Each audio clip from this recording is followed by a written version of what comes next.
When a letter Y begins a word, as in you, yogurt, yesterday, it is a consonant. It is not a vowel because it represents the sound y, y, y.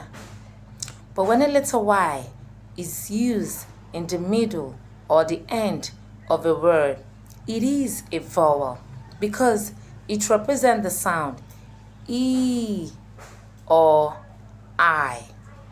When it represents the sound E, it's the word happy, funny, mommy. And when it represents the sound I, it's the word sky, try, cry.